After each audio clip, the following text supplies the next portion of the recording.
Yes! We are Arsenal. No mercy! We're Arsenal. Forever. We are Arsenal. Road to Wembley! We love Arsenal. Good evening all and welcome to your GunSlingerz on FTB Sports. We have our residents here, Gunner King, Gumza and the Nigerian Englishman from One Touch TV. It's good to meet you.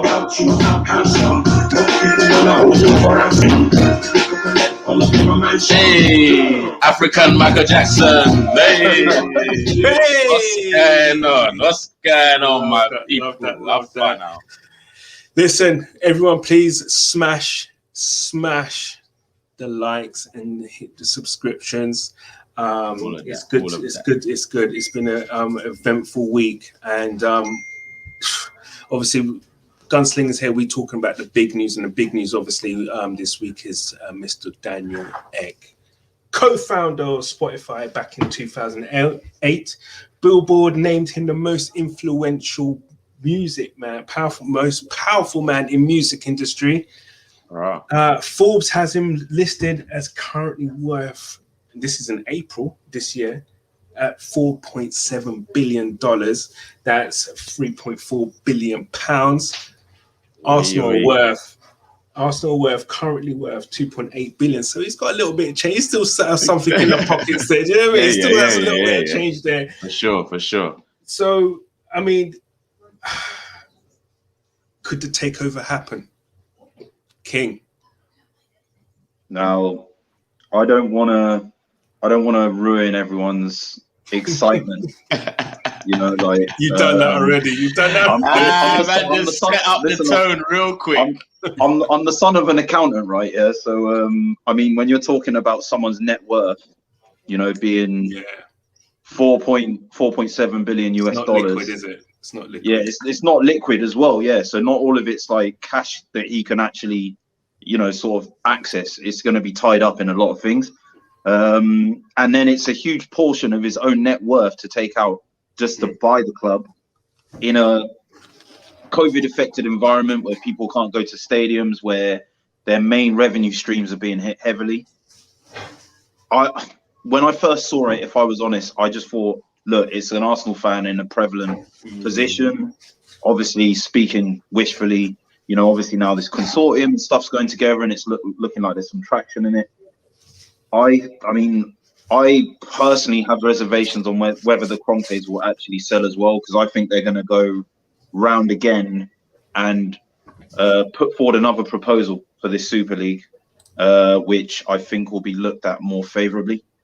Because I think what killed the Super League in the water wasn't the idea, it was the elements to it where you can't be promoted or relegated, and also just the fact that they circumvented everyone and just decided they were doing it without notifying everyone. So yeah, I'm not, if I'm going to be honest, I'm not hopeful on this one. I should have come to you last. I want to be wrong. I would love to be proved wrong. I'd love to be proved wrong. I would love. That's it. Show's done. Should have come to me. Gumza, I mean, come on. I mean, bring us back. Bring us back from the brink of that, man. Come on, man. This guy, he's got some serious dough. He's gone on the media and saying that, look, he wants to throw his hat into the ring here. He's a boyhood fan, and he wants to put a dream team together. Can you see it happening? I'm hopeful more than anything, I reckon. Part of me feels not a publicity stunt, but I think he will rely on the fans a lot. So in my head, I'm thinking he's not going to come in by himself. I think he's going to try and find a lot of backers. So could it be a case of him and Dan Gotti or something like that coming together and putting something in place? I think they probably would then try and become maybe the first club which is 50+1 in England. I think that would go down quite well. Yeah. But again, it's relinquishing that power from Kroenke. I just don't feel he's going to want to sell, especially as it's kind of been pressured upon him. I think in a normal, if nothing like this didn't happen beforehand, he might get a bid and might be tempted. But would it show him to be weak if he sells now while he's under pressure. And we know some businessmen are quite like that. They will just hold on to it just to prove a point. He doesn't really, I know he's losing money, but he's so wealthy. Is it really affecting him that badly? What's going on with Arsenal at the moment and the pandemic? So I'm hopeful. Again, it's not a bad idea. And I think sometimes by putting this out there, it might encourage others, or people might be saying we can support it, we can get behind it. Other organisations hopefully will jump on board and they can create something which will be strong enough to take the Cronkies out. So I'm hopeful. I'm really hopeful. But realistically, you're not kind of... I'm 50-50. I think, again, you don't know what his agenda is. He could be doing it knowing full well Cronky's not going to sell. He ain't got hope in hell in buying it, but it might be do wonders for Spotify. I heard there's meant to be a price increase of £2 going on. I'd happily pay an extra £5 a month if it meant we could sign an Mbappe or somebody. So I'm behind it. But, I think it's just playing the waiting game. I think with everything, it's just waiting. Again, maybe like the fact he's come out so quickly makes me wonder, is it legit? Do you know what I mean? Because again, sometimes you'll be doing these things behind the scenes, getting everything together, and then you'll be coming with a proposal, but it's very, very much in the public eye, which is a bit strange. But it would be amazing to get some of those, you know what I mean, legends back in the club, and put us in the right direction. So I'm 50-50, but hopefully we can get something done. Listen, we can all cross our feet. I'm crossing everything right now, you know, for it to happen. Nigerian Englishman, listen, I mean, imagine Bergkamp, Armoury, and Vieira sitting in the box. Madness. Absolute madness. I won't lie. When I saw it, I was gassed. Like, let's not even lie. I was just gassed. Reading the whole thing, Enoch, okay, Arsenal fan, you see Bergkamp, Vieira, Armoury, you're thinking that, like, arguably 3 of our best 5 ever players at the club. Do you get what I'm saying? So I'm excited. And also I'm thinking in terms of timing, obviously, does this mean the fans say has literally resulted in him thinking, do you know what? I've actually got myself in a position where I have the money to bail out my club and save my club that I love. Like a true fan. Do you get what I'm saying? Like, I'm actually in a position where I can do that. The way the club's being run right now is a shambles, and I hate what I see. And it's not like I can't get the money together to make it happen. Because if Cronky sets a price, then he's ready to sell. And if he's ready to talk about a price for the club, then we can start talking about, is he interested or not? Until then, I don't know. Do I think it can happen? Look, I don't know. It's Arsenal, so you're not ever really optimistic. But if you look at it this way, if it's going to happen, it's not going to happen before the next window. It's probably more going to happen towards the following season, if anything. It's definitely not going to happen like anytime soon, I don't think. But I would see how, if it is serious, I can see it happening towards the back end of next season and then going into following that. So that's what I can see. But I don't know, man. Can it happen? It's nice. It just sounds nice to say. Yeah. What I'm excited about is, like, I think Turkish was talking about on AFTV. He was saying how it's just exciting that different investors are interested in us again. We're still like, just bubbling up the talk. We're still sought after. You know, there's still. I mean, listen. We're a sleeping giant, aren't we? Really and honestly, for sure. Everything's in place already. You haven't everything.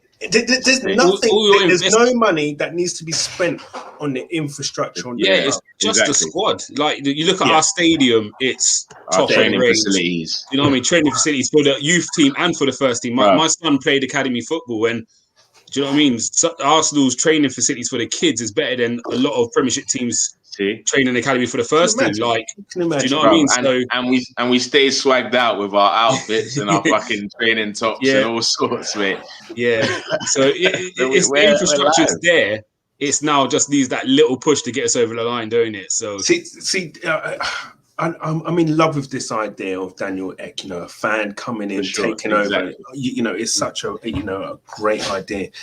But I guess on the flip side, and the problem is, I say but. When you say but, you might as well disregard what I just said. You know, could he be using this just as a publicity stunt? As you said, you know, has anyone seen maybe Spotify's shares? With all Maybe due not. respect, I don't think Spotify is a company that needs the to publicity. carry out for sure. publicity stunts. Yeah. You know, like this But- isn't.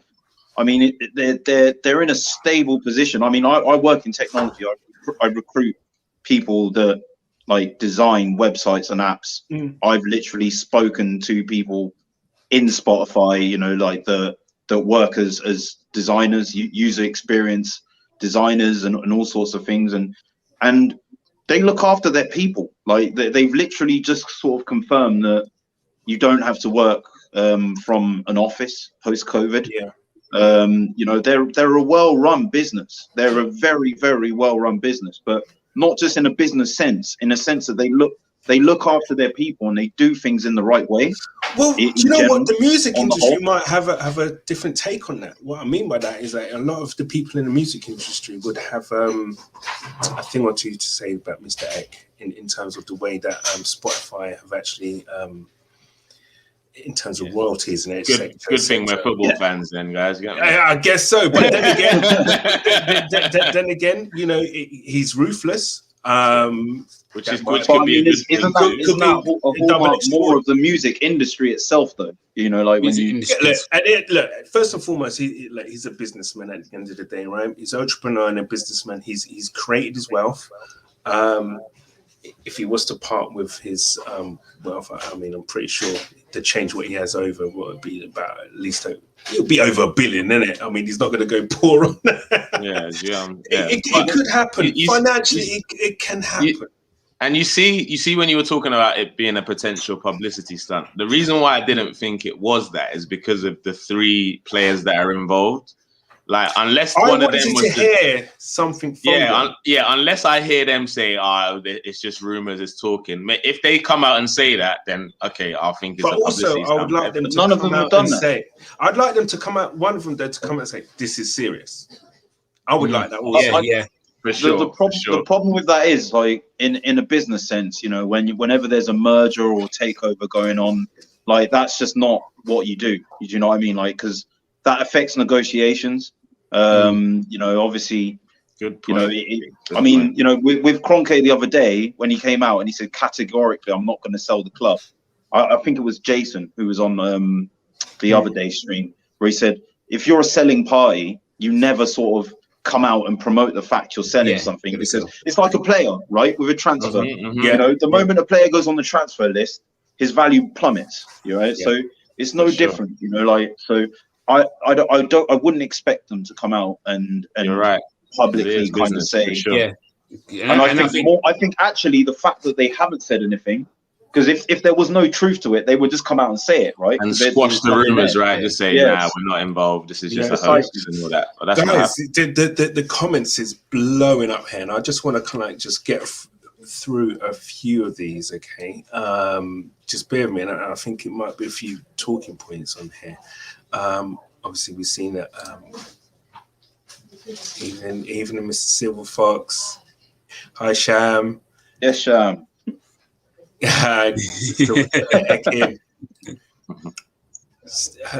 Lewis Guna, Stan just come out and said he won't be selling at all. Yeah, I mean, money talks. That's like true. Charlie That's true. Sheen. That's what the Super League will happen. That's another show. We can't get hooked up on this one, but you know what? I can see the logic in that.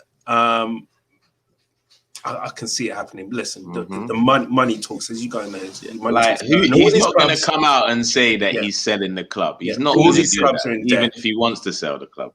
Yeah, you're right, Lewis. To be honest, Kroenke, it's true. He's not going to say he's going to sell. Of course, we pray he does. Lewis, we're with you, mate. Hi, Errol. Right, we're now coming. Actually, I saw a couple of Gunner King there. You got fans, bro. Yes, Lewis. I want to get Lewis on, man. Listen. I'm sure we can. Listen, this is Arsenal. Thank you, Errol. Yeah, we are still a huge pulling power. Huge. Now, this one here, I'm going to come back to. So just hold that thought there, because obviously we never want to see our team lose. Never. But this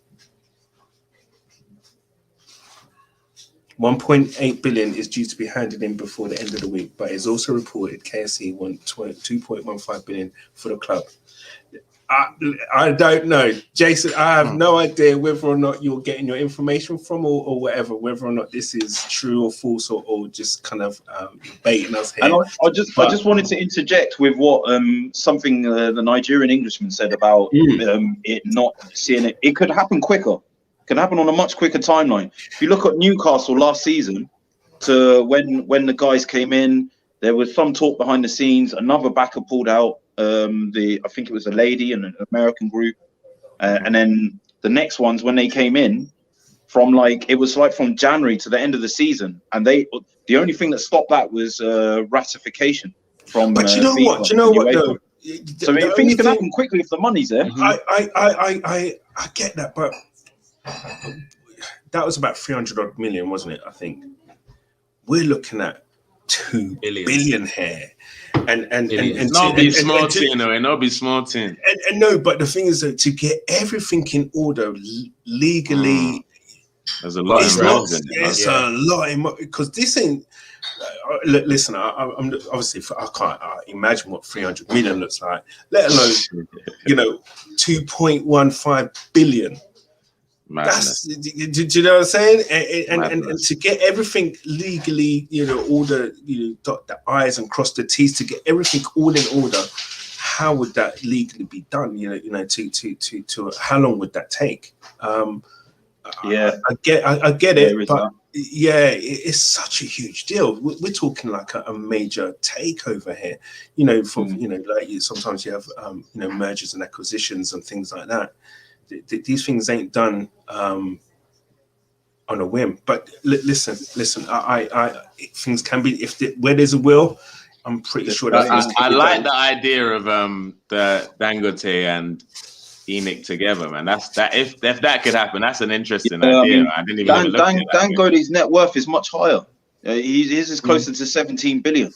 And plus, could you imagine those two coming together? That would be a madness. Could you imagine? Yeah, my question is, once he's building power stations, once they're complete as well, that's going to boost his net worth further. Because that puts more assets, and that's what he's finishing working on.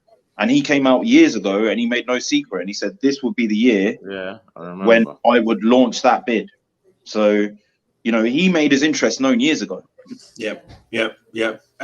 Listen, it was just that one. Man. I don't know. I can't see that one. Vieira and Bergkamp. You just know it, bro. It's too exciting. It's like, but the question is, when they say it's too good to be true. Yeah, because you see Armoury and Vieira. So aren't they both managers?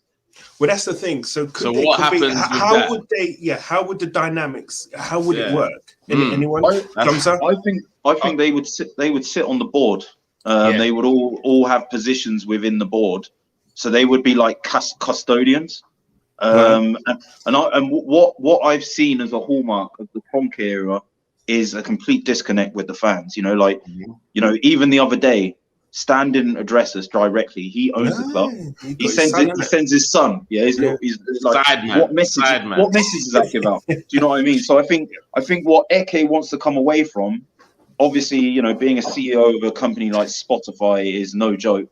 They are scaling rapidly at the moment. Like even now, sort of going into emerging in new markets from what I know. So he would probably want custodians that are actually members of the club, that have played for the club, that know the values and the ethos. That's such a clever move. They but can be the conduits between the fans of the club again, and him. Do you see what I mean? I think it's such a clever. I think it's almost like if you look at Man United, where they have Sir Alex Ferguson is still part of the club, and so is Bobby Charlton and guys like that, where they're ambassadors for the club. I definitely feel that would be the kind of role some of those guys would take. And again, it is that Arsenal DNA, isn't it? It's kind of like, this is what Arsenal stands for.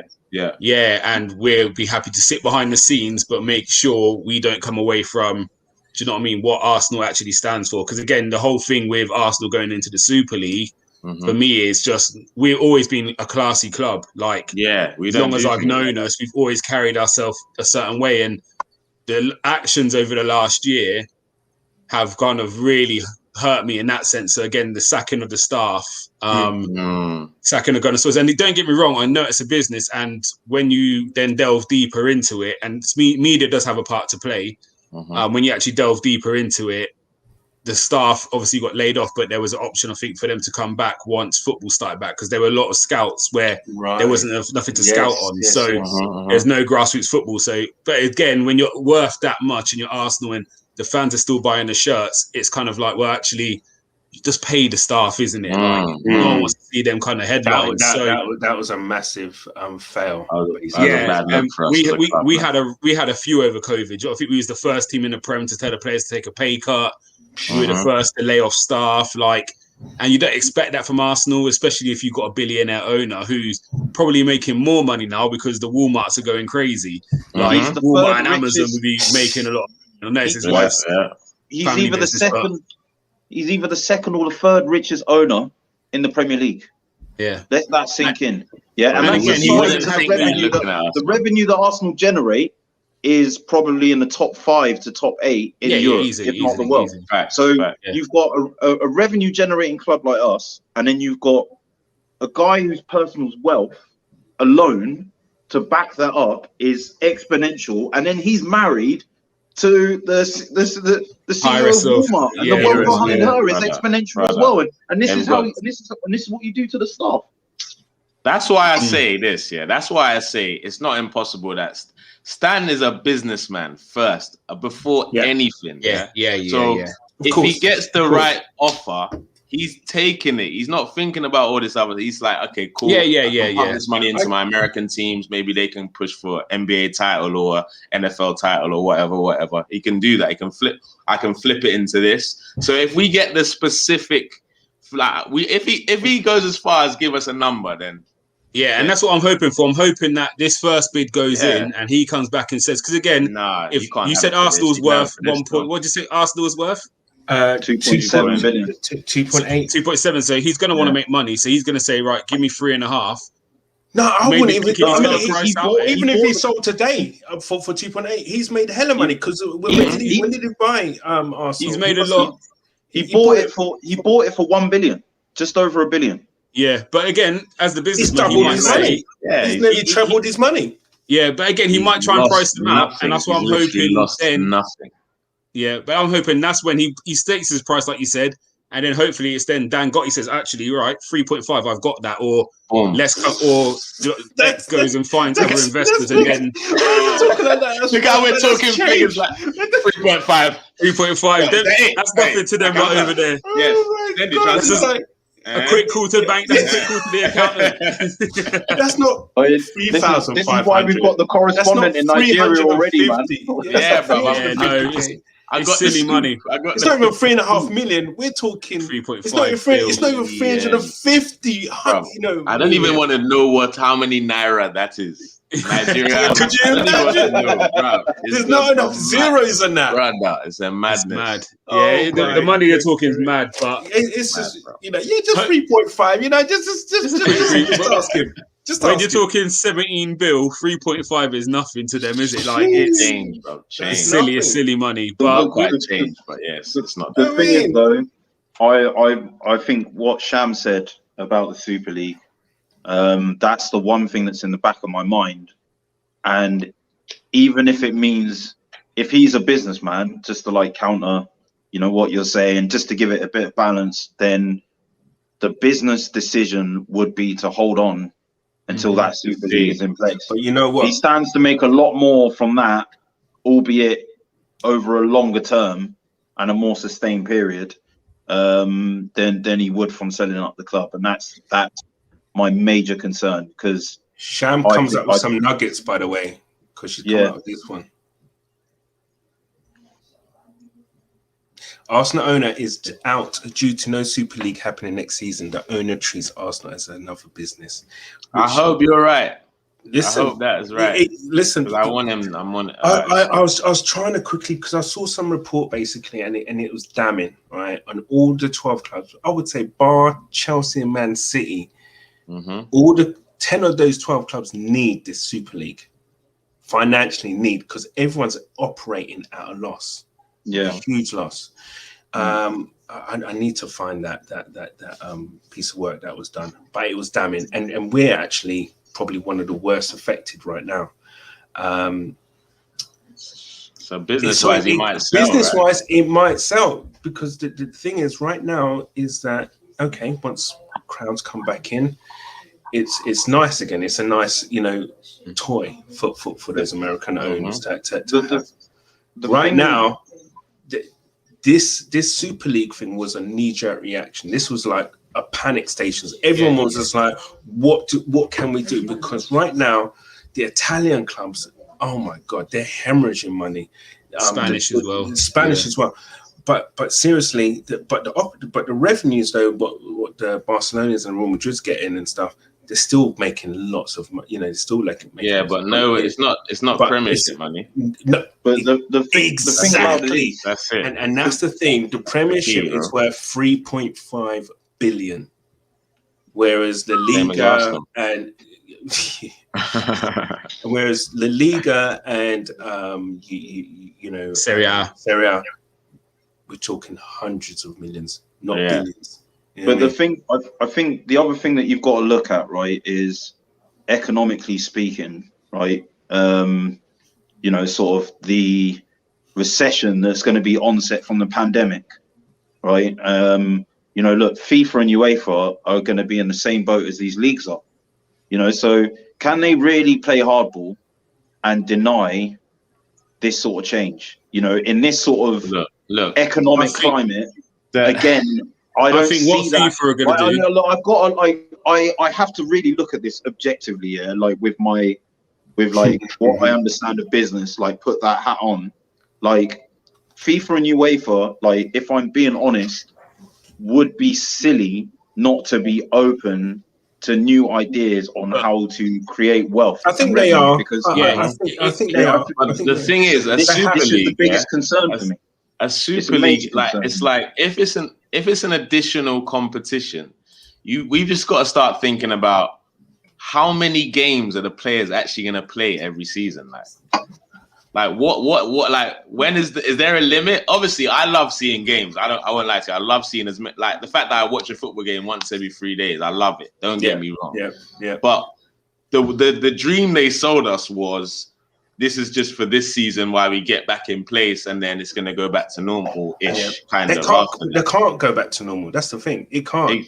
Do you get what I'm saying? It's just at some point there needs to be some sort of leeway for the players, and because then do we start saying the World Cup is once every 6 years rather than every 4 years, and all these different things might have to change because of that. So that's worrying.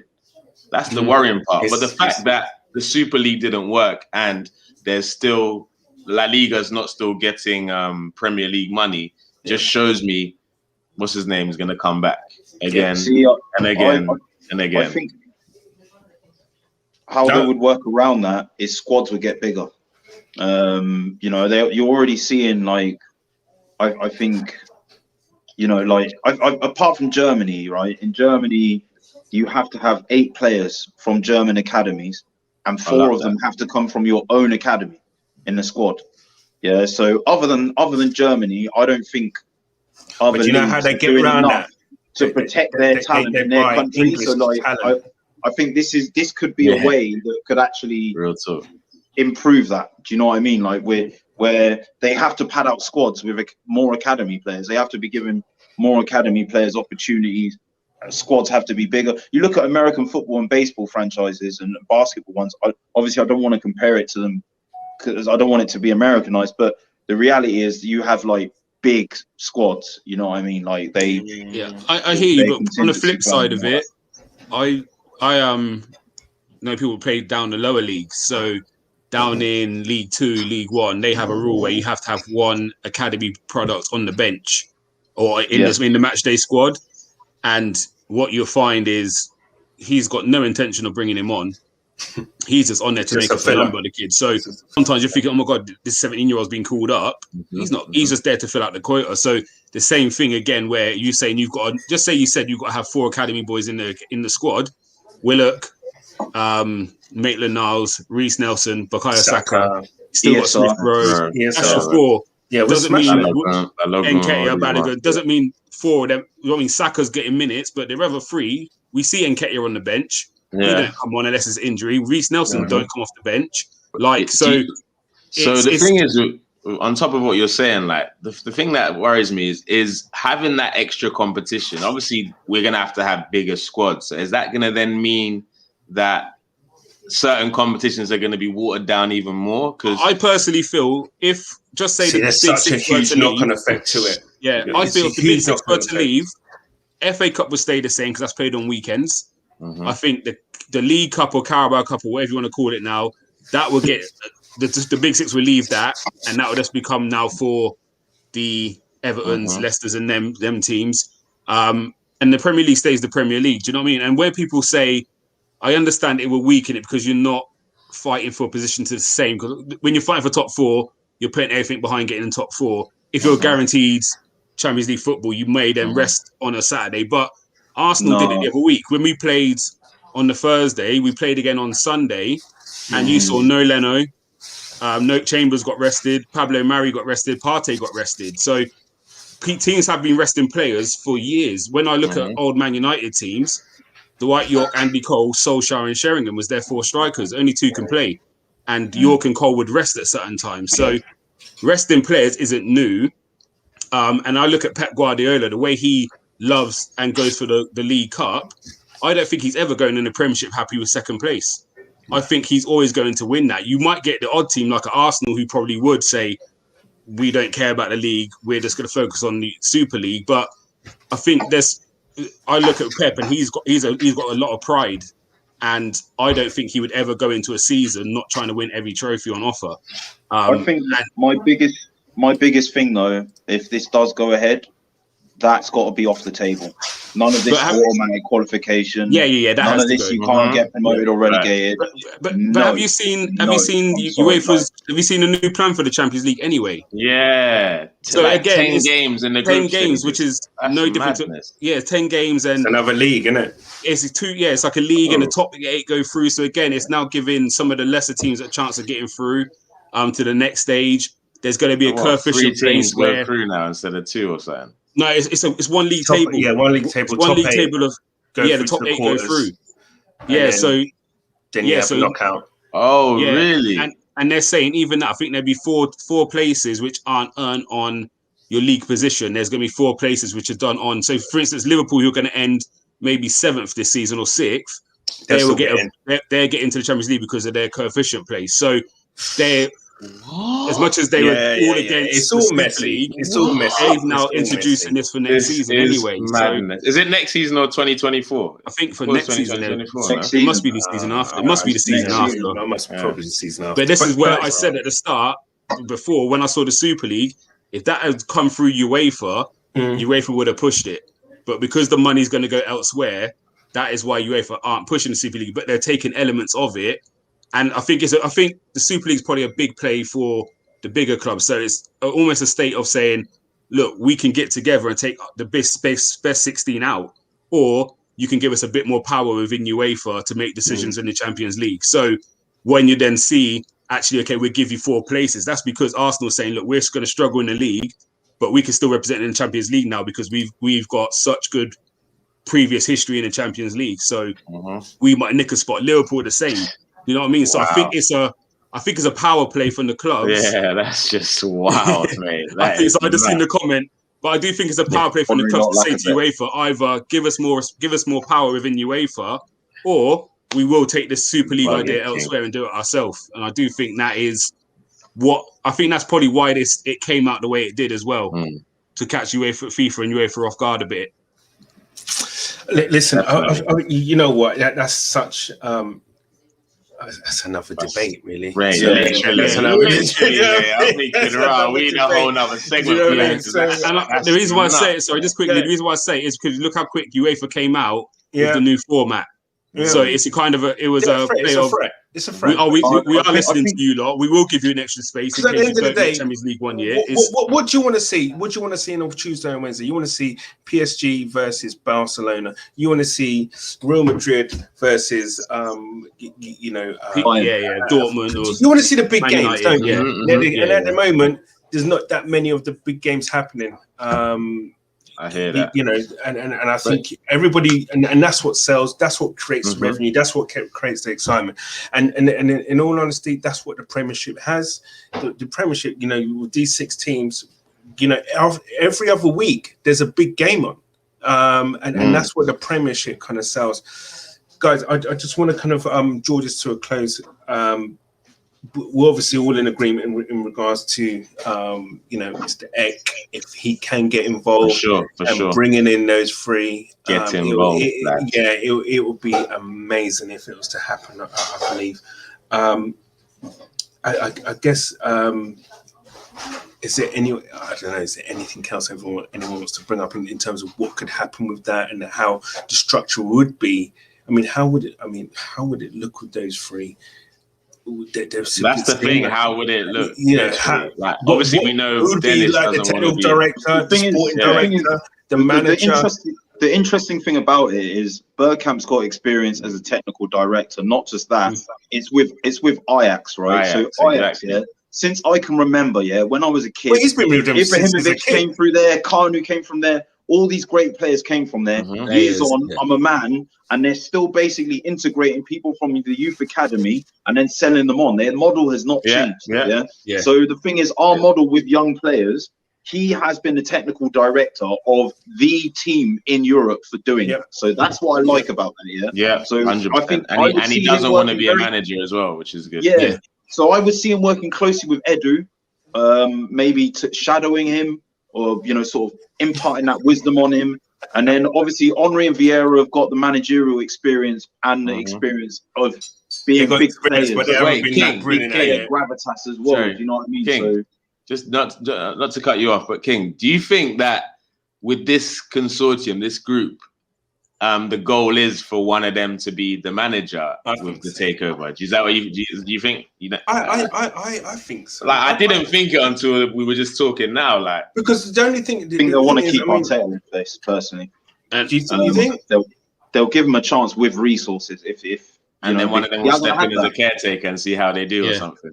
Yeah, I just feel if you get 2 hands on, you could be counterproductive. I feel it just say, for instance, Armoury took the job and didn't succeed. Where does that leave him within the consortium? And with his role in the club? Let's be honest, you can't really say that either of them have been overly successful at managerial. Neither of them have been. If you look at their managerial career, no disrespect to them, they're like 2 of my heroes. I've not looked at their managerial career and thought they're ready. To make that step up. And I wish it was different. I wish it was another guy coming in, and I just think keep it simple. Like that from Azzy there. More of a brainstorming thing, I'm not gonna respond to that last part of that comment. not just yet. Ask me after Europa League. We'll park that.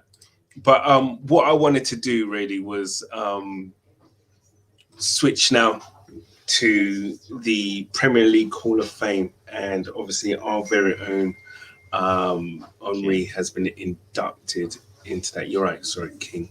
He is King. I just want to do my acceptance. Stop. So the first 2 alongside, so it's Armoury alongside Shearer have been inducted to this Hall of Fame. I know that there's a certain criteria, i.e., the amount of Golden Gloves that you've, won.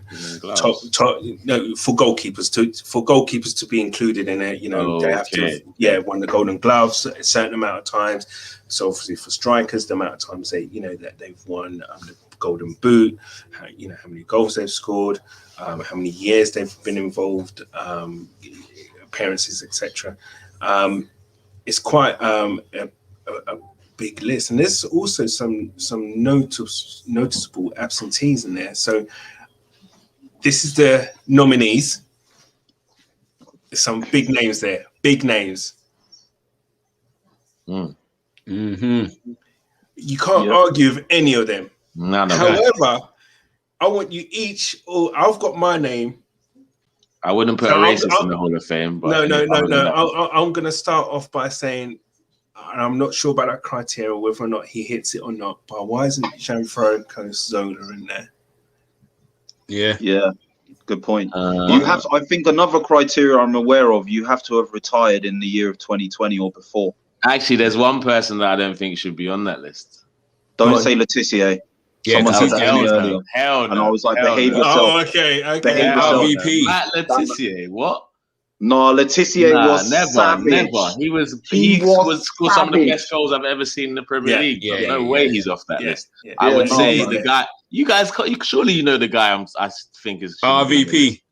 Nah, well, I didn't even see him, to be honest. Now you've said it though. Les Ferdinand. Yeah, of course. What's Les doing there? Did he even win a trophy? I think he had one good season, didn't he? He had one or two good seasons. Like, did he win a single trophy in the Premier League? I think the criteria he got the golden nemesis, boot. man. He did get the golden boot. He did get the golden boot. Did That he? is one of the criteria. Yeah. Oh, okay. My thing with this is this going to be an every year thing? Or is it just one Hall of Fame getting made up? So what's happening now? Basically, there's a public vote right now. So you got the two, Henry and Shearer. So there's a public. So there's this 23 man foreign owners in the Premier League now. Yeah. Hall of Fame. So you got this 23 man shortlist, and now what they're looking for is for the next 6 inductees. So can we quickly? I was just gonna say, pick our 6. I would put Adams there. Can I make one interjection quickly? Go ahead. Just one thing about the fans thing. And you know, there's this guy on Lewis knows him who's listening. This guy called Tom Garrett. I listen to him a lot on TikTok, Twitch as well. And he brought up a very good point that I kind of agree with. I mean, I just feel like the fans thing. It just comes down to who's got the biggest fan base, right? It can heavily bias. Like I don't know. I don't know how I feel about that. But carry on. You know, like I wanted to get that in. Do you know what? That could be another show in itself as well. It could, but what I wanted to do actually, and for our viewers, okay, because obviously our man was inducted into that list. You know, I just wanted to remind ourselves, you know, painfully what we miss.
Jesus. Brother. Do you know what? I don't know if there's a tear in my eye. Listen, I don't know if there's Brother.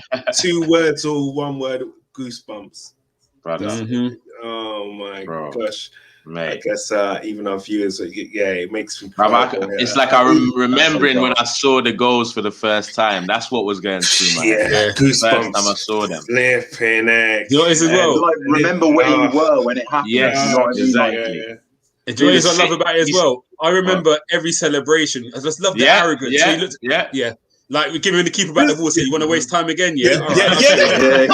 Listen, the one that got me, that got me. It wasn't even a goal yet. It was one where he passed it, the no look pass. He even dummied the cameraman. Yeah. He even dummied the For me, my favorite ever Henry moment remains when he made Barthez look absolutely stupid. Just that turn, that pivot, that for me. Even the celebration, everything about that goal was just madness. Do you know what? That's the best way to end this this show tonight. So King's just given us his favorite Henry moment. Nigerian and Englishman, give me your favorite Henry moment. Wow. Come on, mate. That's you're gonna have to come back to me, Gums. Mine's easy. My dad's a Leeds fan, so at Christmas we always buy each other tickets for games or whatever it is. If Leeds are local, whatever it is, and it was the FA Cup, Arsenal v Leeds, and Henry just came back. When he came back, so he just come back. So I'll never forget it. Shamak was up front, and it was stale.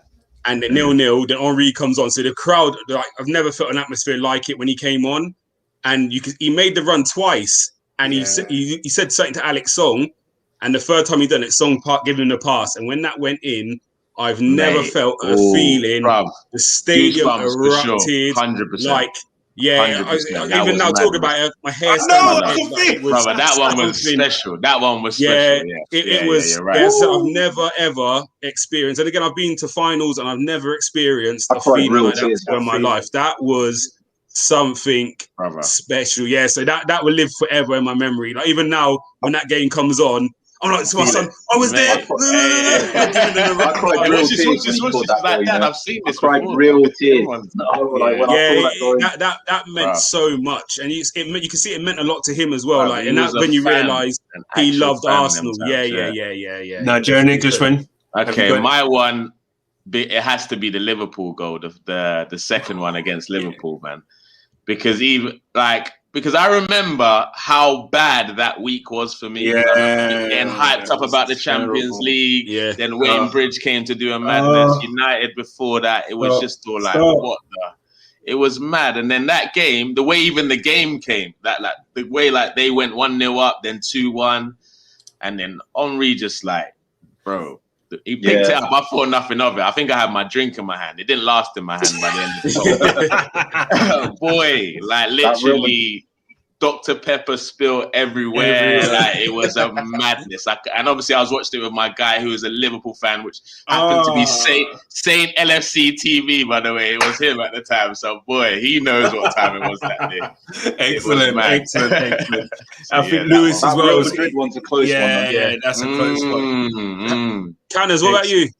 Oh, you got me. He tried to escape. You know what? Do you know what? I think the one moment I just thought to myself, he's absolutely world class now. Is do you remember the 5-1 against Inter Milan? Right. When we had the breakaway one, the goal, right, where he was pacing, he was running with the ball. Zanetti ain't no slouch. Now Zanetti at that time was one of the best right backs in the world, if not the best. Right. He's running with him, stands him up. And then on his left. On his left. I thought he was going to cut back in, maybe. Yeah, and right. When I saw that goal, I was like, oh my God. Yeah, oh my God. It's different. It's just different. It's just different. Different San Siro against Inter Milan at the time, were a big team, against Zanetti, who was a world-class right back, to do that when we needed it. It was just So when man out here, big players turn up, and he turned up that night. So when a defender invites you onto your weak foot, is Henry, don't do that. When a defender invites you onto your weak foot, and then you take the invitation and you take the absolute biscuit with it. I don't think you could hit a sweeter shot with your weak foot like that. You wouldn't know. You know, you straight away you'd be like, is he left or right footed? Literally. Yeah. But yeah, guys, listen. Last one there, that one was and his celebration. The celebration obviously is the statue. But guys, I want to thank you. It's been a great evening. You guys have been immense as usual. From Mr. Eck, the possible dream team of Vieira, Bergkamp, and Armoury. We can all hope, cross fingers, whatever. And then obviously our king, Armoury, being inducted to rightly so as well. Could be no arguments about it. There can never be an argument. Never. Best overseas player ever to grace the Premier League. Ever. Best player in the Premier League ever. I want to thank you all. Sorry, thanks for correcting me, Gamza. Sorry. Guys, we out, and I think that was love. GunSlingerz. We are Arsenal. Wembley bound. We love Arsenal. Oh yes, We are Arsenal. no mercy. We're Arsenal.